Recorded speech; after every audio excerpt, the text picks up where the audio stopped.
Have you ever been publicly humiliated by someone rude and didn't know how to respond? Maybe they insulted you in front of others. Maybe they laughed at you. Maybe they made you feel small. But here's the truth they'll never tell you. You don't need to clap back to earn respect.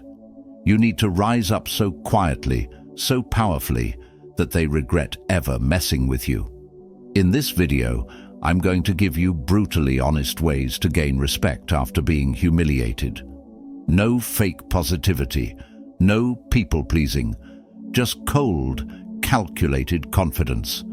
Because when someone tries to destroy your pride in public, your silence, your growth, and your comeback should haunt them louder than your words ever could. Let's begin.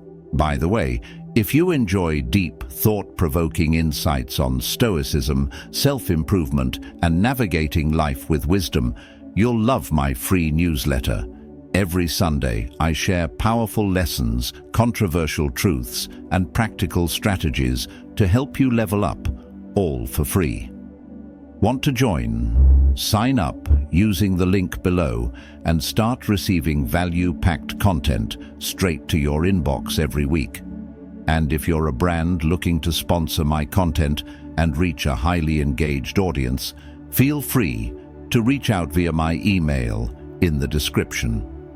Let's create something impactful together. 1. Let your results slap them in the face. Let me take you back to a moment I'll never forget. It was a small gathering, nothing formal, just a mix of friends and acquaintances. I made a slip-up while talking, something minor. Could happen to anyone. But then came him. You know the type, loud, always performing for attention, riding on sarcasm and ego. He took that small mistake and turned it into a punchline, mocked me in front of everyone, laughed louder than the joke even deserved, just to make sure all eyes were on him. And the others? They laughed too. Not because it was funny, but because it's easier to laugh with the pack than to be the target of it. And I stood there, not because I had nothing to say, but because I made a choice. I knew if I clapped back in that moment, I'd only feed the drama. I'd give him more of what he wanted, my energy, my frustration, my reaction. But I gave him nothing. No expression, no comeback. Just a quiet nod, like I was agreeing with the joke. But in my mind, I was agreeing with a promise. You get your moment now, but I'm going to take your spotlight later. From that day, I went ghost. No social posts, no group chats. I stopped trying to prove myself with words and started building my proof through action. I leveled up in silence. Woke up earlier, hit the gym harder, read more, took on things I'd been procrastinating on for months. Cut off distractions. Cut off people who laughed. I started investing in myself like my pride depended on it, because it did. It wasn't just revenge, it was redemption. And every day I grew, I imagined their faces seeing me later thriving, evolving, winning. I visualized it like a movie scene. 6 months pass. I'm in a completely different headspace. I feel sharper, fitter, more focused than I've ever been. Then, guess who DMs me? Yep, the same guy who tried to humiliate me. But this time, he wasn't laughing. He was asking for advice. How to grow a brand, how to get disciplined, how I got ahead so fast. And in that moment, I realized I won. Not because I replied, not because I helped, but because I didn't need to reply. My results were loud enough. And that's the controversial truth no one tells you. Clapping back with insults is loud and short-lived, but clapping back with results? That's silent, powerful, and humiliating on a whole other level.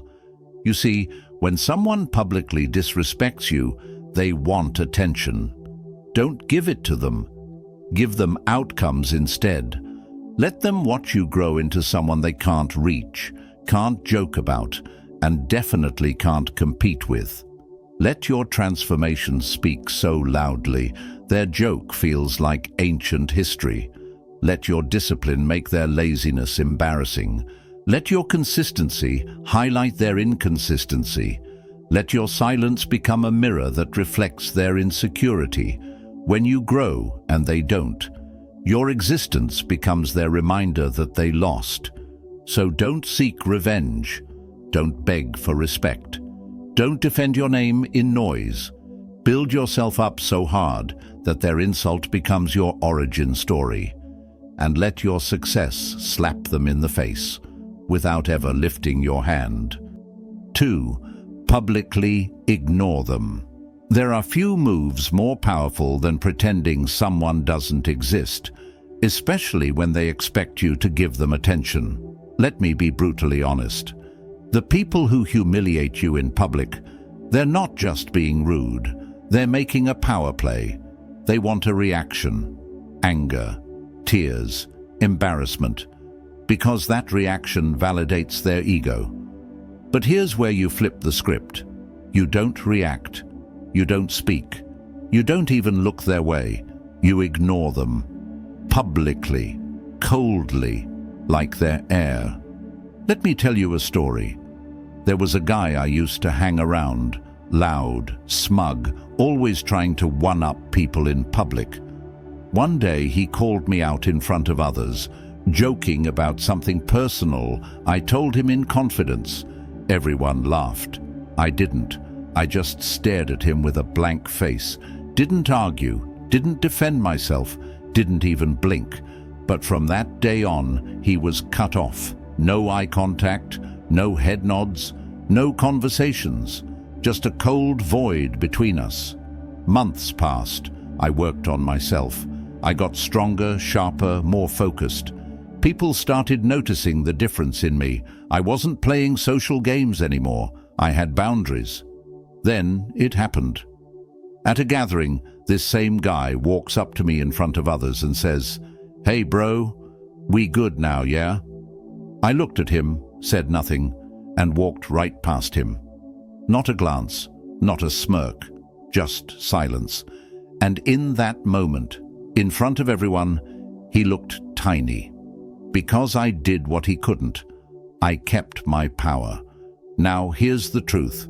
People say, be the bigger person. But being the bigger person doesn't mean being available to people who disrespected you. It means knowing your value and deciding who no longer gets access. You don't have to forgive disrespect just because it's uncomfortable to ignore it. And no, you don't need a fake peace to look mature. Maturity isn't politeness. Maturity is control. Controlling your energy, controlling who you acknowledge, controlling who you let into your space. Here's why publicly ignoring someone works. It starves their ego. They expected drama. You gave them nothing. It shocks the crowd. People expect noise. You give them silence. And silence is powerful. It flips the power dynamic. They thought they embarrassed you, but now they're the ones standing alone, invisible to the person they tried to humiliate. The best part, you didn't have to shout. You didn't have to insult. You didn't even have to explain. You showed the world that this person means nothing to you, and nothing cuts deeper than that. Because at the end of the day, respect isn't won by clapping back. It's won by refusing to acknowledge people who don't deserve your time. That's how kings move. That's how bosses operate. They don't argue. They don't beg. They exclude. So when someone disrespects you publicly and later tries to act like nothing happened, don't meet them halfway. Don't fake a smile. Don't play nice. Publicly ignore them. Let the silence echo louder than any comeback ever could. Let them stand in a room full of people and realize that you've outgrown them, that they're no longer in your circle, that they've been demoted to a stranger. And everyone watching, they'll respect you more. Not because you said something clever, but because you said nothing at all. 3. Speak once and never again. Say it once clearly, confidently, and then shut the door. Let them live in the echo. Let me tell you something most people won't admit. The moment you start over-explaining yourself to someone who has already disrespected you, you've already lost. Because what they're really after isn't clarity. It's control. They want you to chase their approval, to feel desperate to be understood, to need their permission to defend your name. But when you speak once, without anger, without weakness, and never again, you shake the room. Let me give you a story I'll never forget. Years ago, I worked with a guy who acted like he owned the place. He was charming when he needed to be, but behind closed doors, manipulative. One day during a team meeting, he took a cheap shot at me. Public, blatant, designed to humiliate. Everyone turned to look at me, waiting for a reaction. I said one line, calm, cold. "Director, if you really believe that, then I've clearly overestimated your integrity." That was it. No raised voice, no emotion, just truth. And then I leaned back, folded my arms, and let the silence burn through the room. He chuckled nervously, tried to shift the blame, even looked around for support. But the damage was done. I never spoke on it again, never confronted him, never gave him the energy. And guess what? That moment became the only thing people remembered. Not his insult, but my restraint. Here's why speaking once and never again is so powerful. 1. It makes your words unforgettable. People are used to noise, repetition, pleading. When you speak only once, it hits harder. It becomes a statement, not a debate. 2. It shows unshakable confidence. When you don't feel the need to defend yourself multiple times, it tells the world one thing: you know who you are. You're not here to prove it. 3. It exposes the other person's insecurity. When you stop responding, they start unraveling. They dig their own grave, trying to regain control. And you're already 10 steps ahead. Controversial truth? You don't owe your truth to people who twisted it the first time. You don't owe a clarification. You don't owe them your voice. You owe yourself peace. Let people talk. Let them misunderstand you. Let them make their assumptions. Because if they were worth your energy, they wouldn't have tried to embarrass you in the first place. Here's what you do. Speak once, not out of rage, out of power. Be sharp, clear, not petty. Then leave them with nothing but your silence. That silence? That's your armor. It's your signal that you're done playing their game. And trust me, nothing haunts a disrespectful person more than knowing they no longer have access to your attention. You know what weak people do? They write long texts trying to explain themselves to people who don't care. They post vague statuses. They beg for mutual friends to clear things up. But the strongest people, they speak once and let everyone else scramble to understand them. That's not ego. That's self-respect. You're not just protecting your peace, you're commanding it. So next time someone humiliates you publicly or questions your character, don't bark, don't plead, don't overshare. Say your truth once, with backbone, with fire. Then let them drown in their own noise, because real strength isn't loud. It doesn't argue. Real strength says what it needs to, once and never again. 4. Use humor as a dagger. Let's get something straight. If someone humiliates you in front of others, the worst thing you can do is get emotional. That's what they want. That's what gives them power. They want to see you flinch, break, defend, collapse. But there's one response that flips the script entirely. One move that makes the crowd shift their loyalty instantly. A calm, calculated joke. Not a joke that entertains, a joke that exposes. one that slides under the surface, dances around their ego, and slices them before they even realize they've been cut. Let me tell you a story. I was in a small meeting with 10 people. One of those guys, you know the type, overly confident, way too comfortable being loud, decides he's going to call me out in front of everyone. He says something like, "Honestly, I'm just not sure you really understand what the client is asking for." That's not a question. That's a public slap. He wanted everyone to laugh. He wanted me to stumble. Now, younger me would have probably defended myself with a full explanation, but I paused. I breathed, and I looked him right in the eyes and said, smiling, "You're absolutely right. Let's all slow down to your pace." The room went dead silent, then burst into a few awkward chuckles. But here's the best part. I didn't follow up. I didn't explain myself. I just moved on with the meeting like I'd just brushed lint off my shoulder. He didn't say another word, not because I yelled, not because I dominated, because I made it very clear. I'm not the one to play with. Here's why humor works better than rage when you've been disrespected. 1. It confuses the enemy. They expect you to get mad. They want a reaction. But when you smile and hit back with something sharp, funny, and subtle, they don't know what just happened, and they definitely don't know what to do next. 2. It turns the room in your favor. People love confidence. They adore composure. But what they respect most is when you make disrespect look ridiculous. A well-timed joke flips the social energy.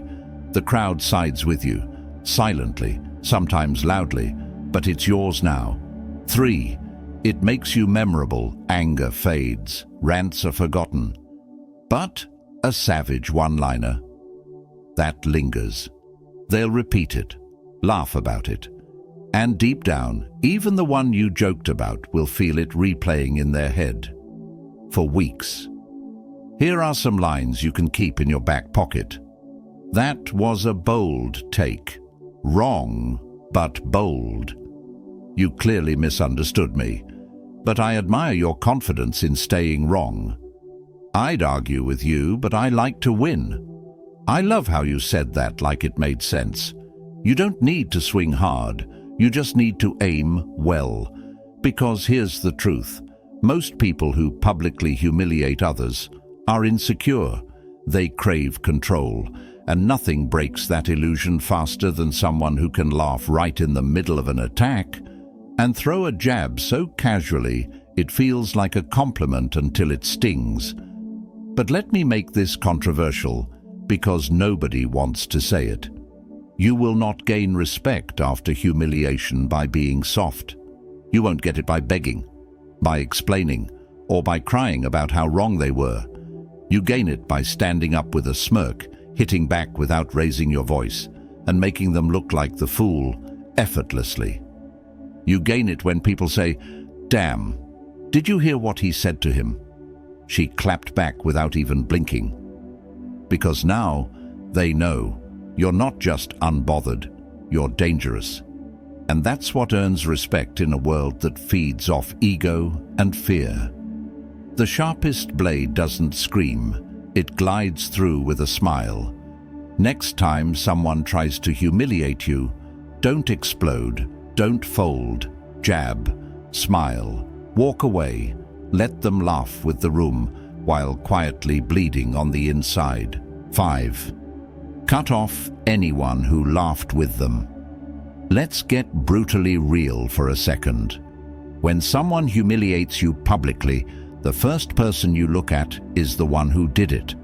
But the second, the ones who laughed, the ones who smirked, the ones who stayed quiet, even though they know you, who chose comfort over character.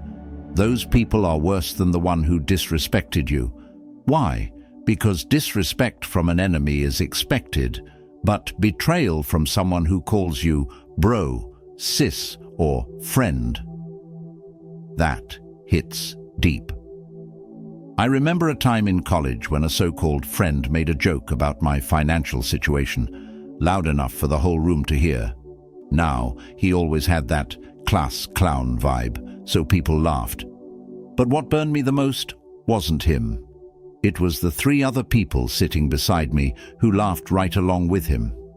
The same people I had shared meals with, studied with, even defended when others talked behind their backs.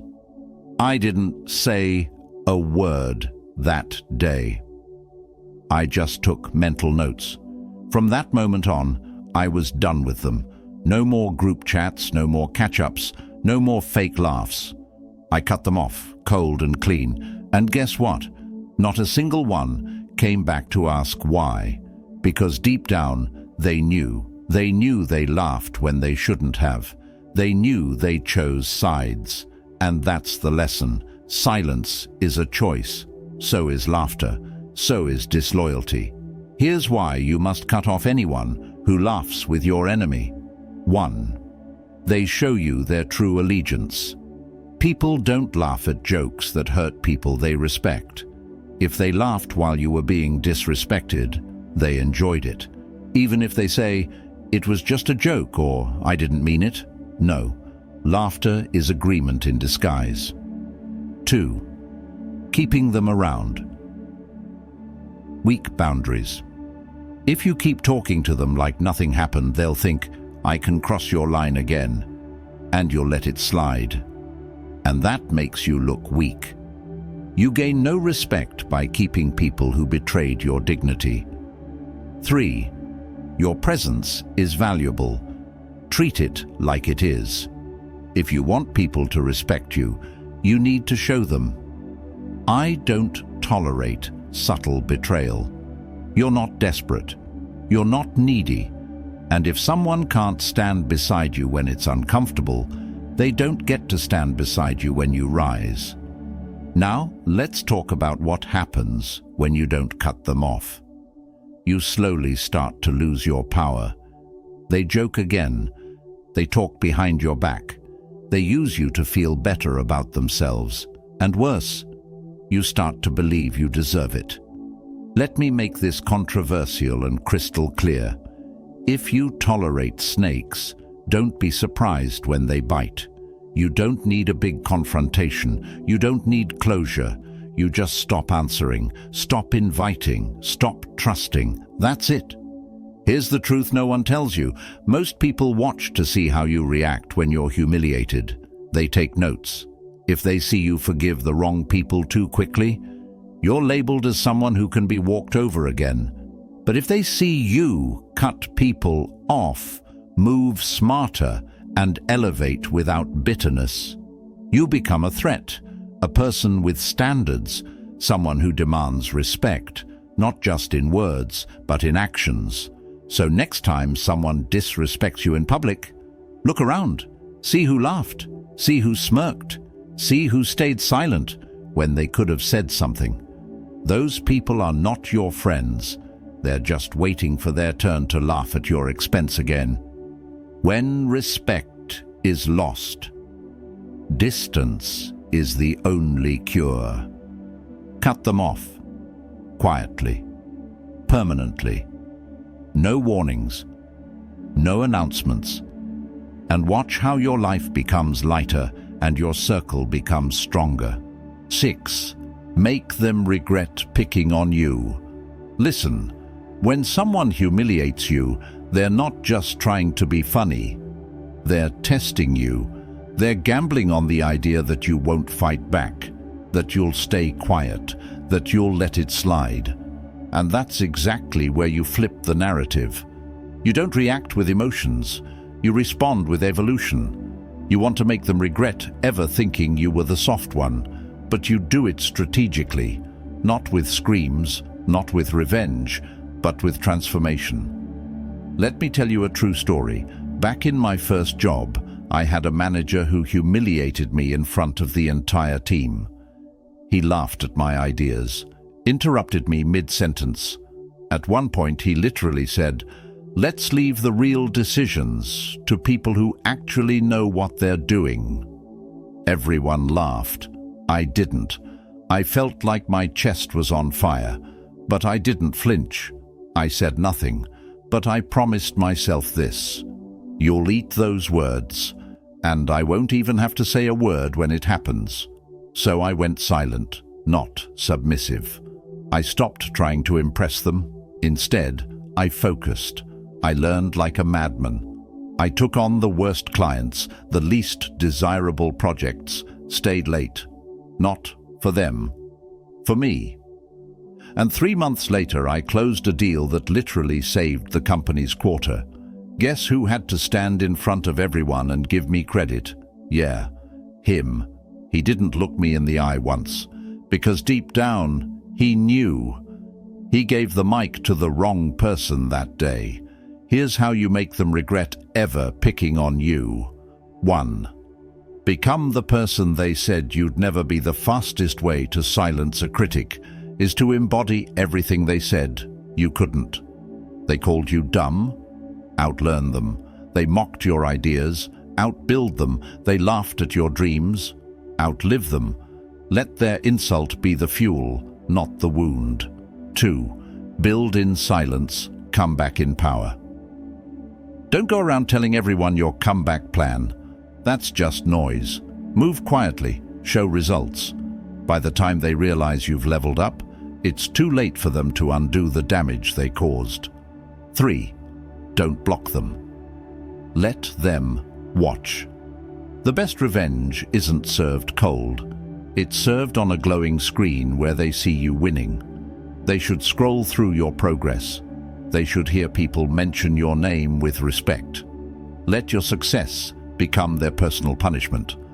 Let's be controversial. Some people will tell you, forgive and forget. Forgive, sure, but never forget. Why? Because pain has a memory. And when you use that memory correctly, it doesn't become trauma. It becomes motivation. They picked on you at your weakest. Let them see you now, at your most powerful. And no, you don't need to humiliate them back. You don't need a confrontation. The best regret they'll feel is seeing you become everything they tried to suppress. Here's the cold truth. Nobody regrets picking on the person who stays quiet and disappears. But they regret underestimating the one who rises silently, walks back into the room unrecognizable, and commands every eye in the building without even trying. That's the version of you they won't see coming. And when they do, it'll be too late. 7. Stand on your standards. Let's get one thing straight. When someone humiliates you publicly, they're testing your self-worth. They're trying to see, how much disrespect will this person tolerate before they do something about it? And how you respond says everything. Not just to them, but to everyone watching. This is where your standards come in, not the ones you talk about, the ones you enforce. The invisible lines that say, this is what I accept, this is what I don't. And if you cross this line, you're gone. No explanation necessary. Here's a personal story. I used to have a friend who constantly made these jokes that were just insults with a smile. He'd make comments about my appearance, my family, even my relationships, always followed with, "Relax, I'm just kidding." One day in front of a group, he joked about something personal, something I had told him in private. People laughed. I didn't.